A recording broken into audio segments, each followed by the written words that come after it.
UKLO 1 year masters. No IELTS required up to 5 years visa. High visa success rate.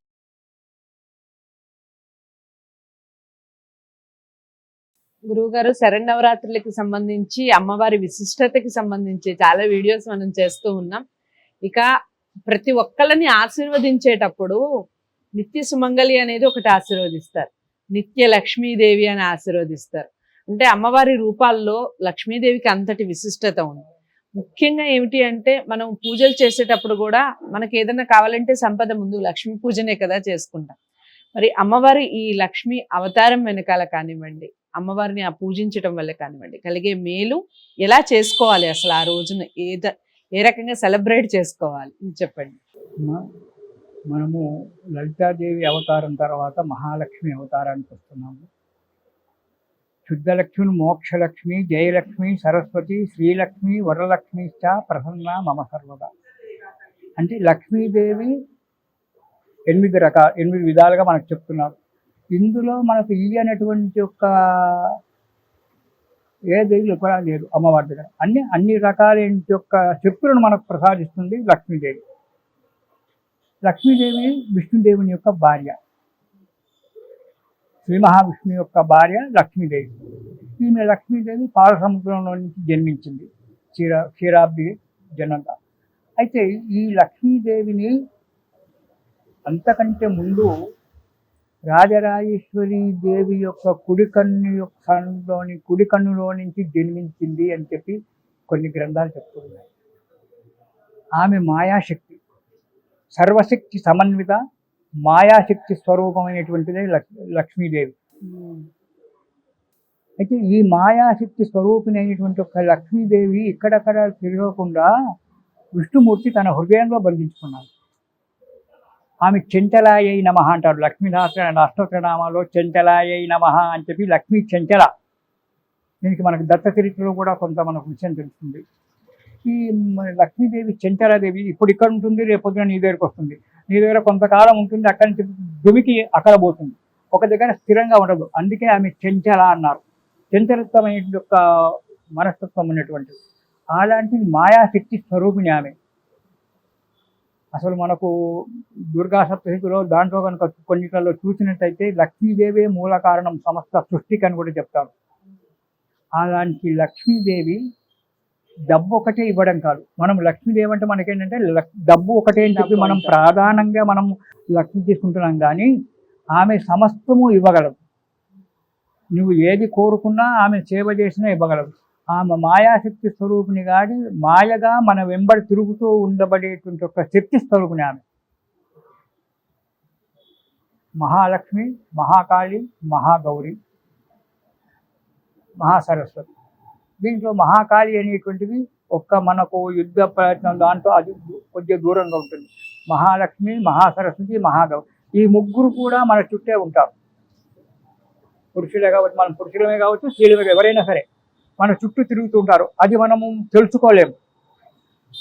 Lakshmidevi దగ్గర ఎప్పుడు నీ దగ్గర డబ్బు ఉండనే ఉంటుంది, నీ నోట్లో విద్య ఉంది, సరస్వతి ఉన్నట్టుగా లక్ష్మీ దగ్గర ఉంటుంది, ఉన్నట్టుగా గౌరీ నీలో శక్తి సామర్థ్యం ఉంది, గౌరీ ఉన్నట్టుగా ఈ ముగ్గురు దేవతలు మన శరీరంలోనే ఇమిడిపోయి ఉన్నారు, మన వెంబడే తిరుగుతూ ఉన్నారు. అలాంటి లక్ష్మీదేవి ఈ ముగ్గురిలో కూడా లక్ష్మీదేవిని సర్వశక్తి సమన్వితాయై నమః అన్నారు.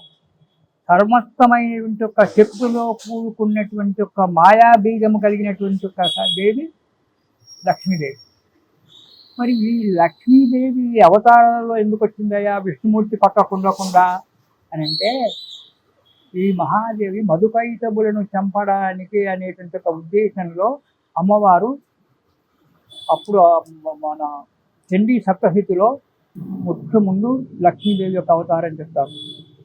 మధుకైటబులు అనేటువంటి ఒక రాక్షసులను సంహరించేటప్పుడు విష్ణుమూర్తికి మధుకైటబులకు మాయను కప్పడానికి విష్ణుమూర్తికి అలాంటి ఉద్దేశం రావడానికి ఈమె మాయాదేవిగా లక్ష్మీదేవిగా అవతరించింది.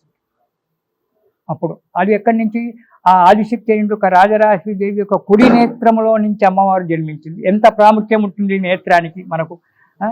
అలాంటి ఒక ప్రాధాన్యం కలిగినటువంటిది లక్ష్మీదేవి. మధుకైటబులు అనేటువంటి ఒక రాక్షసులు పుట్టారట. వాళ్ళు యుద్ధం చేస్తున్నారు. పుట్టగానే వాళ్ళు అది అప్పుడు భూమి లేదు, మొత్తం జలంతోటే ఉంది. ఆ జలంలో తామరపూడిలో విష్ణుమూర్తి యొక్క గర్భంలో నుంచి ఒక పద్మంలో బ్రహ్మదేవుడు పుట్టగానే వీళ్ళు ఆ నీళ్ళలో తిరుగుతూ బ్రహ్మదేవునితో యుద్ధం చేశారు. అక్కడితో విష్ణుమూర్తితో యుద్ధం చేశారు. ఎంత యుద్ధం చేసినా వీళ్ళు ఓడిపోతున్నారు, కానీ ఈ మధుకైటవులు మాత్రం ఓడిపోవడం లేదు. ఈ మధుకైటవులు కూడా ఎక్కడి నుంచి వచ్చారు? విష్ణుకర్ణ మలోద్భూత. విష్ణుమూర్తి ఆ నీళ్ళల్లో పడుకొని చెవులు దురదబెట్టుకుని చెవులో నుంచి గులివి తీసి ఇట్లా చిమ్మాడట. ఆ గులివి నీళ్ళలో పడగానే 2 పిల్లలు పుట్టారు. వాళ్ళే మధుకైటవులు. విష్ణుమూర్తి యొక్క చెవులో ఉన్న గులివియే మధుకైటవులు. వాళ్ళని చంపడానికి విష్ణుమూర్తి నుంచే కాలేదు. అప్పుడు విష్ణుమూర్తి ఆ పైకి అమ్మవారిని వేడుకునేటప్పటికీ ఆమె మాయాశక్తి స్వరూపిణి అయి జన్మించి చాలా అందగత్తగా జన్మించింది. ఎలారా అంటే, నిన్ను పెళ్లి చేసుకుంటాం, వీళ్ళకున్న రోగం అది రాక్షసులకు, అందగత్తని చూడగానే నిన్ను పెళ్లి చేసుకుంటామని. అరే అది ఒక పరీక్ష పెడతాంట, మీ ఇద్దరిలో ఎవరు గెలిస్తే వాళ్ళని పెళ్లి చేసుకున్నాను. వాళ్ళిద్దరికీ ఆ మాయా అనేటువంటి దాన్ని కప్పి వారిద్దరికే అన్నదమ్ములు ఇద్దరికి పోటాడ పెట్టింది. ఇద్దరు కొట్టుకొని చచ్చారు, వీడబోయింది. వీడి పెళ్లి చేసుకుని వాడు అన్నదమ్ములు ఇద్దరు ఇటు విష్ణుమూర్తిని బ్రహ్మదేవుని మర్చిపోయినారు. ఈ మధుకైటవులు ఇద్దరే కొట్టుకొని నీవు గొప్ప నేను ముందు అని ఇద్దరు యుద్ధం చేసుకునేటప్పటికీ ఇద్దరు కూడా చనిపోయినారు ఆ మాయా అనేటువంటి దాని చేత. అప్పుడు మహాలక్ష్మీదేవి ప్రపంచాన్ని కాపాడింది. అలాంటి మహాలక్ష్మీదేవి ఒక సంపద ఇవ్వడమే కాదు, బుద్ధిని, శక్తిని, విద్యను, సౌమంగళ్యాన్ని, సుఖాన్ని అన్నీ కూడా ఇస్తుంది ఆ లక్ష్మీదేవి. ఆ లక్ష్మీదేవి యొక్క శరణు పొందడం అనేటువంటిది మనము మన అమ్మవారి యొక్క లలిత యొక్క అవతారం అయిన తర్వాత 6వ నాడు మహాలక్ష్మి యొక్క అవతారాన్ని ఆనాడు అమ్మవారికి ఎర్రని చీర కట్టించి ఎరుపు రంగు జవిట మెడ నిండా బంగారి హారాలతో అలంకారం చేసి ఆమెకు అజన్య వర్ణాం హరిణీం సువర్ణ అని చెప్పి ఆమె బంగారు వర్ణంతో గల్లగల్లగా మెచ్చిపోయేటువంటిది. ఆమెకు బంగారం చేత మళ్ళీ అలంకారం చేసి ఆమెకు పాయసం అంటే ఎక్కువగా ఇష్టం అమ్మవారికి. పాయసాన్ని నైవేద్యం పెట్టి అమ్మవారికి సేవ చేసుకున్నట్టయితే మనము సుఖము సంపదలతో సులగుతూ కష్టం అనేటువంటిది రాకుండా కాపాడుతుంది ఆ లలిత మహాలక్ష్మీదేవి. అందుకే ఆమె మాయాస్వరూపిణి కాబట్టి ఆమెను మాయాస్వరూపాన్ని వేడుకున్నట్టయితే మనలో ఉన్నటువంటి ఒక మాయ తొలగిపోతుంది. మాయ తొలగిపోయి సుఖ సంపదలో జీవిస్తాము. అలాంటి అమ్మవారిని ఆ లలిత మహాలక్ష్మీదేవిని ఎరుపు రంగు చీరతో ఎరుపు రంగు రవికతో ఆమెకు మంచిగా బంగారంతో అలంకారం చేసి వివిధ రకాలైనటువంటి ఒక పదార్థాలతో పాటు పాయస నైవేద్యం పెట్టి అమ్మవారి యొక్క ఆశీస్సులు తీసుకొని మళ్ళీ విజయదశమి వరకు ఆ లక్ష్మీదేవి మనను కటాక్షించాలి అని కోరుకుంటూ మనము సుఖంగా ఆమె యొక్క లక్ష్మీ సహస్రనామాలు కానీ లక్ష్మీ అష్టోత్తరనామాలు కానీ ఏది రాకుంటే ఓం శ్రీ మహాలక్ష్మి నమః అనేటువంటి ఒక నామంతే కానీ పూజించుకొని ఆమెకు తామర పువ్వులంటే చాలా ఇష్టం. ఆ తామర పువ్వులతో పూజ చేసి అయితే సుఖము సంపదలు కలిగి సుఖంగా జీవిస్తూ ఉంటుంది. అందరం కూడా వచ్చే సంవత్సరం వరకు లక్ష్మీదేవిని ప్రార్థించి సుఖంగా జీవిస్తాము. చాలా చాలా చక్కగా చెప్పారు. అమ్మవారి అవతారాల్లో లక్ష్మీ అమ్మవారిని మనం నిత్యం కొలుస్తూ ఉంటాం. మన ఇంట్లో కూడా చాలా వరకు ఫోటోలు లక్ష్మీ అమ్మవారి లేని ఫోటో, గణపతిది లేకుండా ఉండదు, లక్ష్మీ అమ్మవారిది లేకుండా ఉండదు. ఇలా కొన్ని ప్రతిమలు మనం నిత్యం చూస్తూ ఉంటాం. అయితే పూజ చేసే విధానంలో కానివ్వండి, ఆ రోజు స్మరించుకోవటంలో మనకు కలిగే మేలు ఏమిటి, ఎంత చక్కగా చెప్పారు గురువు గారు.